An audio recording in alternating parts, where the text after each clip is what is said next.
Assalamualaikum warahmatullahi wabarakatuh. Alhamdulillahirrabbilalamin. Pada kesempatan kali ini kita berjumpa lagi dalam pelajaran sejarah kebudayaan Islam kelas 7, pertemuan ke-9, pembelajaran daring. Anak-anakku, untuk kali ini kita masih membahas bab 2, yaitu kesuksesan Nabi Muhammad SAW melakukan perubahan dengan sebab hijrah Nabi Muhammad ke Madinah. Dengan bagian sebab reaksi orang kafir Quraisy terhadap hijrah Nabi ke Madinah. Setelah siksaan, ancaman, dan lain-lainnya yang ditujukan kepada Nabi dan sahabatnya, akhirnya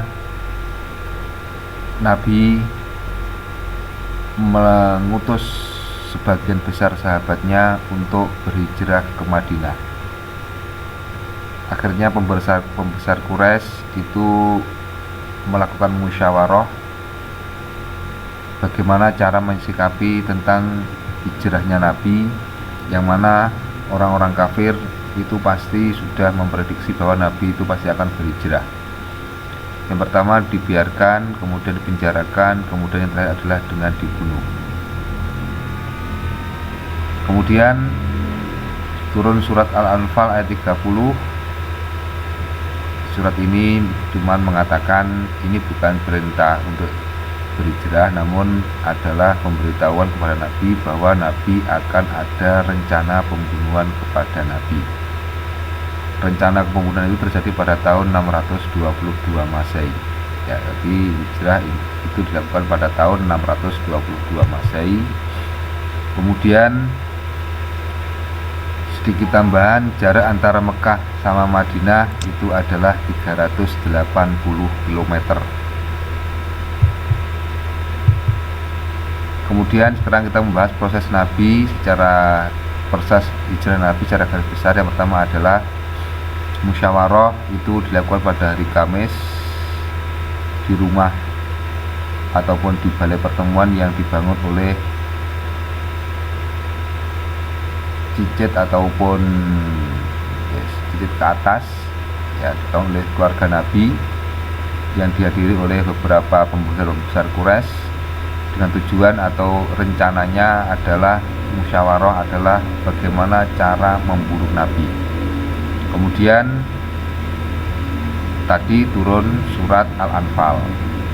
Kemudian hijrah Nabi pada malam Jumatnya, Nabi itu meninggalkan rumah menuju Gua Sur, yang mana sebelum Nabi meninggalkan rumah, Nabi berpesan kepada Ali bin Abi Thalib untuk menggantikan posisi tidur Nabi. Setelah akan keluar rumah, karena di sekitar rumah itu dikepung oleh orang kafir Quraisy, maka dengan menggenggam debu ataupun pasir, Nabi membaca ayat dalam surat Yasin ayat 9. Waja'alna min baini aydihim saddaw wa min khalfihim saddaw fa asyaynahum fahum la yubsirun. Kemudian debu itu dihambur-hamburkan ataupun dilempar-lemparkan ke sekitar rumah. Yang terjadi adalah orang-orang kafir oleh Allah tidak bisa melihat Nabi Muhammad ketika keluar dari rumah. Kemudian bersama Abu Bakar menuju Gua Sur yang berjarak kurang lebih 6 km di selatan Mekah.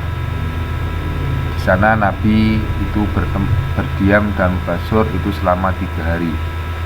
Jadi Nabi itu ke selatan kota Mekah dulu, ke kota Hudaybiyah, kemudian menuju Gua Sur. Padahal kota Madinah adalah berada di barat atau berada di utara Mekah. Kemudian setelah 3 hari di dalam gua, singkat cerita, pada malam Senin beliau melanjutkan perjalanan menuju ke Madinah. dengan naik unta kuswah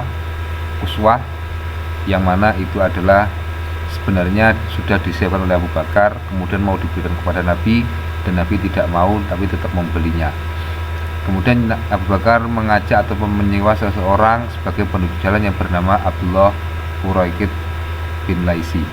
Mereka ini adalah orang Nasrani atau belum orang kafir, yang mana dia ini mempunyai kelebihan, yaitu orang yang bisa membawa atau membaca perbintangan. Jadi sudah tahu arah barat, arah timur, selatan, utara, dan selatan. Proses perjalanan Nabi setelah keluar dari Gua Sur, Nabi tidak menggunakan jalan yang biasa dilewati oleh orang-orang yang dari Mekah ke Madinah, tapi Nabi menggunakan jalan khusus sebagaimana yang terlihat di gambar sebelah. Yang merah itu adalah jalan yang biasa, kemudian yang hijau adalah perjalanan Nabi, ya, perjalanan Nabi dari Mekah ke Madinah. Yang ada tanda merahnya yang di pink itu adalah Nabi sempat berhenti di situ, ya. Nabi sempat berhenti yang pertama di Gua Sur untuk berdiam selama 3 hari. Kemudian di dalam perjalanan menuju ke Madinah, di tengah padang pasir dikejar oleh seorang pemuda yang bernama Suraqah bin Malik dengan tujuan untuk membunuh Nabi, namun gagal, kemudian masuk Islam. Suraqah mengejar Nabi ini karena mengikuti sayembara dengan hadiah 100 unta. Kalau satu unta harganya 30, berarti kalau 100 adalah 3 miliar. Karena ada sayembara ataupun barang siapa yang bisa menangkap Nabi dengan kepala atau terbunuh, maka akan mendapatkan hadiah 3 miliar kalau sekarang. Namun gagal dan Suraqah masuk Islam. Kemudian ketika Nabi kehabisan bekal, kemudian Nabi mampir ataupun meminta bantuan kepada Ummu Ma'bad atau Atiqah binti Khalid, yaitu ada daerah yang berwarna biru tersebut. Nah, itu untuk meminta air ataupun minta bekal. Ternyata sebenarnya ketika itu adalah musim kemarau dan tidak ada rumputan dan kambingnya pun sudah sangat kurus. Namun berkat doa Nabi, susu kambing tersebut bisa mengeluarkan air susu. Yang selanjutnya tiba di Kuba. Setelah perjalanan 8 hari, Nabi menetap di Kuba selama 4 hari. Nabi bertempat atau menginap di rumah Kulsum bin Hamdan dari suku Aus, kemudian Abu Bakar di rumah Habib Asaf suku Harzaz, ya. Kemudian di Kuba Nabi membangun sebuah masjid yang diberi nama Masjid Kuba. Ini sesuai dengan nama daerah tersebut. Kenapa Nabi berdiam diri di Kuba? Karena Nabi menunggu keluarga yang berasal dari Makkah, ini tulisannya Madinah, yang berasal dari Makkah, yaitu Ali dan istrinya, istri Abu Bakar, dan anak-anaknya dan lain-lain. Jadi ada keluarga dari Mekah, ditunggu Nabi dulu di daerah Kuba. Untuk selanjutnya Nabi melakukan perjalanan lagi. Setelah kurang hampir lebih 1 kilo dari kota Kuba, Nabi melaksanakan sholat Jumat dan khutbah pertama dalam Islam. Kemudian tempat Nabi berkhutbah tadi dinamakan dengan Masjid Jumat. Terus selanjutnya silahkan lebih jelasnya dibaca LKS modul halaman 40-42. Nabi tiba di kota Madinah tanggal 12 Rabiul Awal. Terus selanjutnya tugas kalian daring 9, masih tertulis 8. Kelas sebagai berikut. Terima kasih anak-anakku, semoga bisa menjadi tambahan pengetahuan kita dan tetap menjaga kesehatan. Semoga MTS Al-Muslimun menjadi madrasah yang barokah. Amin amin ya rabbal alamin. Wassalamualaikum warahmatullahi wabarakatuh.